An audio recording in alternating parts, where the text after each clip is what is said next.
हा आपला ककडीचा प्लॉट आहे. आपले शेतीमित्र मधले प्लॉटचे मालक महेश पट्टण शेट्टी यांचा प्लॉट आहे. हा सरपण ककडी 59 नंबरचा प्लॉट आहे. आमच्याकडे बऱ्यापैकी पहिले सुरुवातीपासून लोक लूज ककडीचं बियाणं वापरत होते. त्यानंतर आमच्या थोडंसं एक शेतकऱ्यांनी 1-2 शेतकऱ्यांची माहिती मिळाल्यानंतर सरपण 59 ककडीची मागणी केली. त्यानंतर आम्ही साहेबांचे कॉन्टॅक्ट नंबर वगैरे बोलवून सरपण ककडी आम्ही इथं उपलब्ध केली. त्यानंतर टोटली प्लॉट आता सध्या आमच्या इकडं जवळपास 80-90% प्लॉट सरपण ककडीचे आहेत आणि हा जवळपास 1-1.25 महिन्याचा प्लॉट आहे आणि त्यामध्ये एकदम उत्पादन वगैरे चांगलं आहे. साहेबांनी वगैरे बघितलं आहे.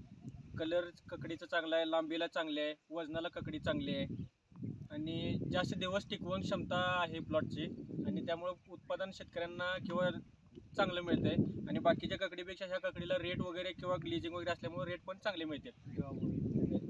आमचं प्रॉपर गाव इथं शेगाव, तालुक्यात जत, जिल्हा सांगली. आपलं दुकानचं नाव दरेश्वर ट्रेडिंग कंपनी.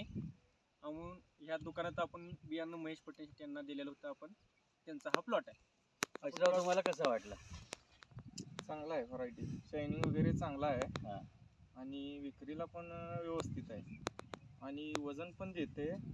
कॅरेटची भरती पण लवकर होते. अच्छा, आता हे बघून परत तुम्ही लावायचा विचार करणार आहात? हो, आता अर्धा एकराचा आहे, नंतर 1 एकर लावायचा आता लगेच आठवड्याभर. अजून एकरभर लावायचा. हो.